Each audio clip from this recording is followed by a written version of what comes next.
Bueno, niretzako hau Zarauzko leku paketsua da.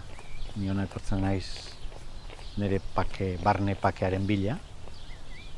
Eta leku oso lasaia da, zaratatik ihes egiten du. Eta gizona bere bakardadean, bakoitzak bere buruari, barruari, so egiteko leku niretzako behintzat paregabea.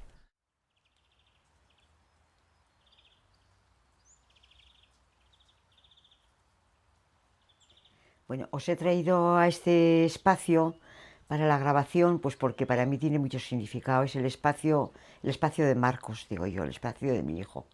Un propósito que tuve en cuanto hubo todo el desenlace tan duro fue recuperar sus cosas. Él vivía solo, pero era una casa que tenía alquilada y había que dejarla. Entonces era recuperar las cosas que le daba tanto valor, ¿no? Todos sus libros, toda su música, todas sus cosas. Entonces, como en mi casa había espacio, era crear un espacio en el que recuperar todo lo de él, ¿no?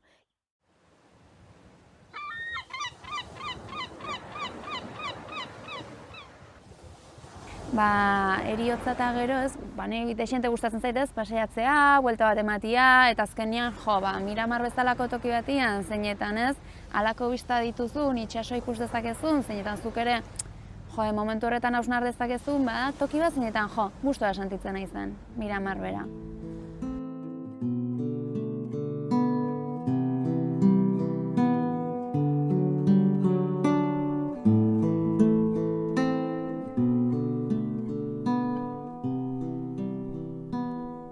Sinestu ezinikan gelditu nintzen, ulertu ezinik segertatu zen, eta nire bezala ingurukoi ere bai. Orduan, sineste hori galdera ez betetzen da, eta ondorengo egunak hilak eta urteak izaten dira galdera ikurra horiei erantzuna saiatu nahiean edo, horri bueltaka ibiltzen gara. Eta horrazten da bakoitzaren doloren prozesua, esan dezagun.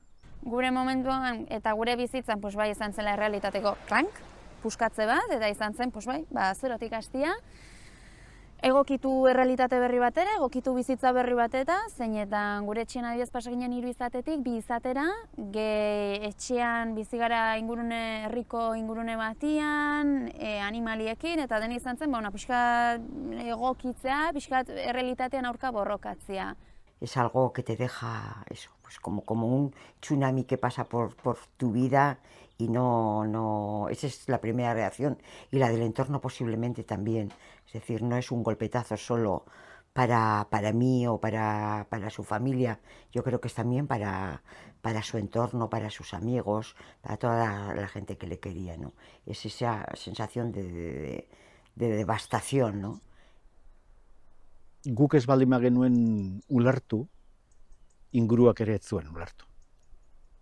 Nola liteken 17 urteko bizitzaz betetako persona batek, bizitza horri uko eginez. Sí recibimos mucho arrope, mucho calor. O sea, dentro de aquella, eso, pues hundimiento, pues sí, y necesidad además de arroparnos, ¿no?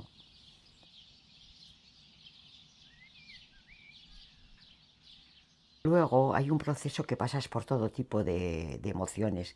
Tienes desde la rabia, también el enfado con él, ¿no?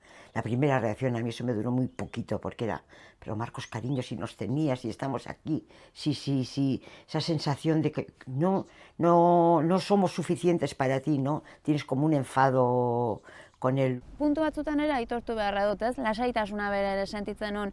Eta bai egia da, emozio guztiak kudeatzea eta kontzientizatzea, guzti hau bizi dezakezula, batzuk kontutan hartuta, igual ez, haserrea sentitzea, edo inkluso lasaitasuna bera sentitzea, igual ez daude gizartean hainen onartuta. Azkenean nik nire burua erraten nion, nola egoten altzara haserre, horren bertze sufritu duen pertsona batek, hartu duen erabaki batengatik, ez? Zen azkenean haserre hoi nondik atera nola kudeatu. La negación también, esto no es posible, no nos ha podido pasar, no puede ser, ¿no?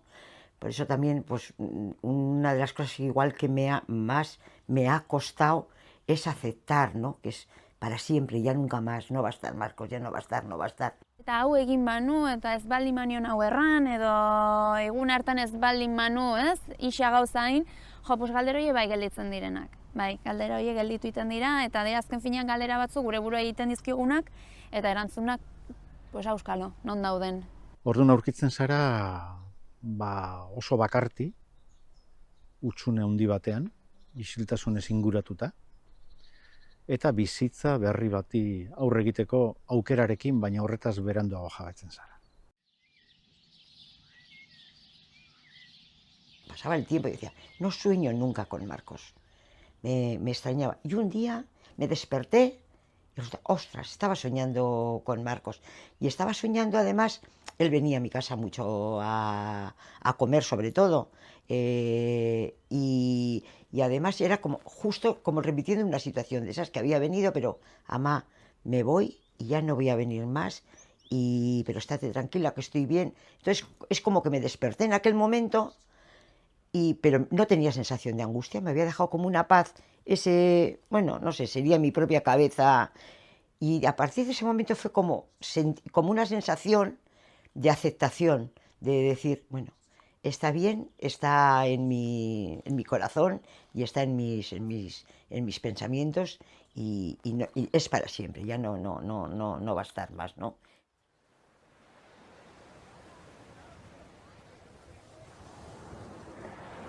Horretzen ez, etxean nintzela, eta etxean, pues, bueno, ez, aita amatani, pues, bakoitza bazitun berez, tokia jartzeko, jateko, dena delakoak ez. Eta horretzen ez, behin, zait, gosaltzen, uste dut gosaltzen nahi nintzela, eta eske, begiratu nun aintzineko aldera, aurreko aldera, tetzagon.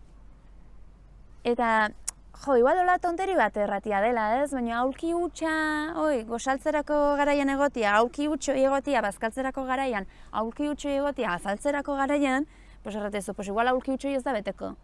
Eta hutsa egongo da, ez?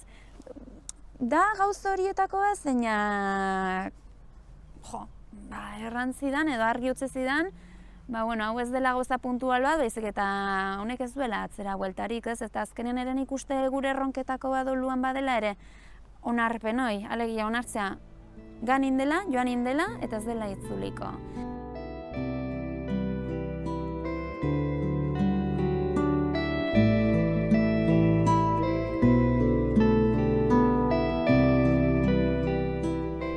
Isiltasuna erabiltzen baldin badugu, isiltasunaren ondorioz ez da egoera konponduko, justu kontrakoa. Eta guk autu egin genuen justu kontrakoari. Ahotsa eman behar genuen, ahotsa jarri behar zitzaion, hitz egin behar zela esaten genuen hasiera-hasieratik. Eta gaurretik gure lehendabiziko adierazpenak izan ziren, 2015an, 2 urte beranduago, Josebaren gertatu, eta 2 urte beranduago hasi ginen ozenki hitz egitea. Niri isiltasuna apurtzeak eta bertzeekin konpartitzeak gehien lagundu zean ni usten. Ni usten, ze bai egia da, ez galdera horiek egoten aldina buruan, emozio zurrunbilon asketa hoi, azkenean daukazula taper batian balitz bezala itxita. Edo hoia presima bezala itxita. Eta hor duzu buruan, hor duzu gorputzean, bueltaka, bakizu hor dagoela indarra hartzen du, gorputzeak ere notatzen du, eta ez isiltasun hori edo pixkat taper horren, ez tapa hori edo ez irekitze puskatze edo dena delako horrek, eta pixkat ez irtenbide emate horrek, jo, lasaitasuna ekartzen du. Oso lagungarri izan zen Barcelonarekin gendun urte terdira, Josebaren gertatu eta urte terdira egin gendun bisitatxo hori.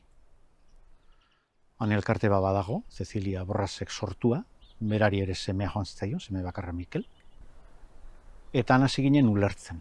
Ni nire kasuan ez, pixkat argitasun puntu hoi lortzeko edo ez, lagundu zaten zeo zer edo zerbait egon baldin bazen, bai aipatuko nukela, igual irakasle horrek intzun lana. Irakasle konkretu batek intzun lana, zeinak, gogoratzen edo horitzen dut, atzo balitz bezala bai, bere bulegora hurbildu, kontatu inion, ni nire kaka guztian, nire historia guztian bota inion, eta bere izan zen lehenengoa ez, alternatiboa, baliabideak eman zazkitela, hien artean biziraun, eta ez nuen existentziaik elkarte baten inguruan, berak aipatu zian biziraun eta besarkan, Nafarroan dago bertze elkarte batena, eta jo, orduan horitzen ez bilera hortatik atra, eta erranuna, jo, badagola jende gehiago erau biziduna, eta gainera pertsona hauek elkartzen dira elkarte batian, eta egiten dituzte gauzak, eta ordan izan zen, eta zergatik?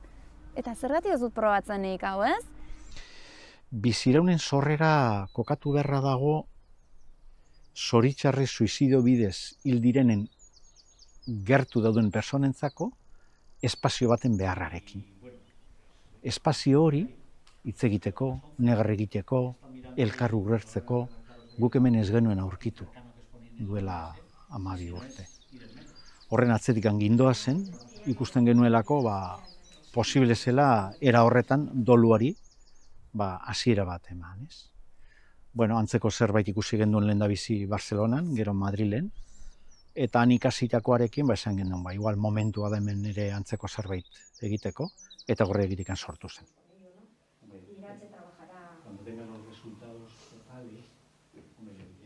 Y continuamos, han pasado 6 años del desenlace de Marcos, pero continúo yendo a los grupos, aportando y recibiendo sobre todo, e intentando también, pues con mi presencia o mi trabajo, pues a otra gente que es mucho más reciente el desenlace y esto, pues apoyar y ayudar o bueno, pues estar cerca.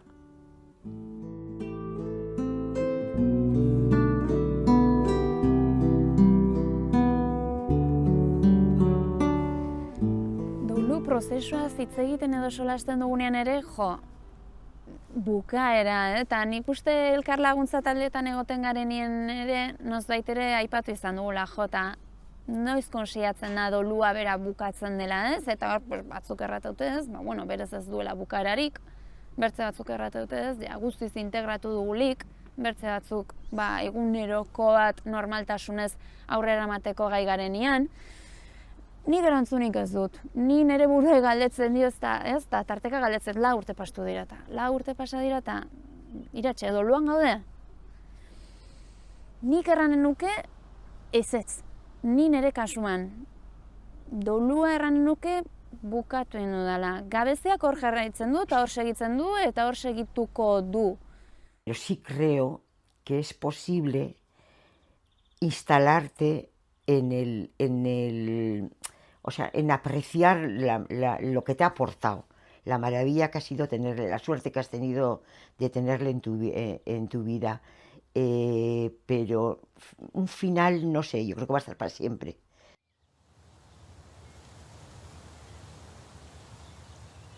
Joseba nik beti bizitzarekin identifikatzen dut. Gertatzen dena da bizitza berri bat dela. Bizitza bakar batean nik 2 bizitza izan ditut. Agustin Arkizia moduan, Josebarena gertatu aurretik da Josebarena gertatu ondoren, nik uste 2 persona ezberdin direla. Yo le tengo como un amigo invisible. O sea, es como cuando tienen los niños el amigo invisible al que le hablan. Pues bueno, yo con Marcos tengo conversaciones permanentes. Pues ahora le diré, pues han estado una gente grabando, a ver qué significa esto. Y le diré, y te digo, Marcos, ya dirás, qué chapa eres, ama.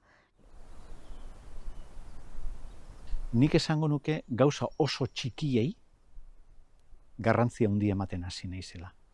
Eta aurreko bizitzan nire ustez gauza potolo eta importanteak direnak oso txiki jartzen ditut. Ez dakit nire bizitza eginda asko sinpletu. Erranen nuke ikasitu zela gauza honitz, hasteko ze pertsona dauden hor eta ze pertsona ez dagoen hor. Ikasten duzun bertze gauzetako bat edo nik aski ongi ikasi duen bertze gauzetako bat da, ze gauza ezberdinengatik itotzen garen. A trabajar la sensibilidad, la sensibilidad con la gente, a intentar ponerme en la cabeza de mis amigos, con la gente con la que me relaciono, entender a la gente, intentar pasar por la vida, bueno, haciendo, no te voy a decir haciendo el bien, porque me parece yo no soy creyente, ¿no? Pero sí intentando preocuparme por cómo están los demás, ¿no?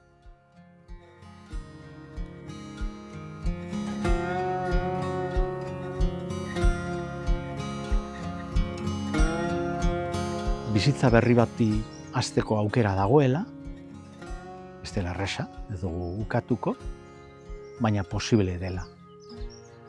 Eta bizitza berri horri lasaitasunez hartzeko. Eta lehen da biziko abia puntua, nor bere burua irakurtzen, aztertzen, ulertzen hasteko momentua izan daiteke. Que lo hable, que hable, que hable, que hable. Y eso, que busque ayuda. Y que estamos grupos de gente con la que nos ha pasado lo mismo, que se va a sentir arropado si está en esa situación. Pero sí, que no se quede solo, que busque ayuda. Orai, minan zaude, orai, sufrimenduan zaude, baina benetan hortik ateratzeko aukera daude, kostengo da, ze kostatengo da, gora berak egongo dira, ni gora bera batut, denak izango ditugu gora berak, baina bai egia da badagola, ez, hasiera hortan ikusten duenean dena beltza dela, dena iluna dela, dena ez dagola irten biderik, denbora hortan egiten duzun horrekin batez ere bai, lanketakin, laguntza eskatziakin, gardenki jokatziakin, alegia, ez, kontatziakin, zuretzat baliagarriak diren gauzoiak eginez. Izan daiteke lasterka egin, izan daiteke paseatu, izan daiteke irakurri, ez. Pixka gauzoiek, estrategia horiek topatuz eta erabiliz gero, hobekuntza bat ematen aldela. Y que hay salida. O sea, que se puede aprender a instalar a nuestros seres queridos en el fondo más interno y más inmenso de nuestro corazón y de nuestras vidas, y que podemos seguir viviendo teniéndolos ahí, pero con agradecimiento, no con amargura, ¿no?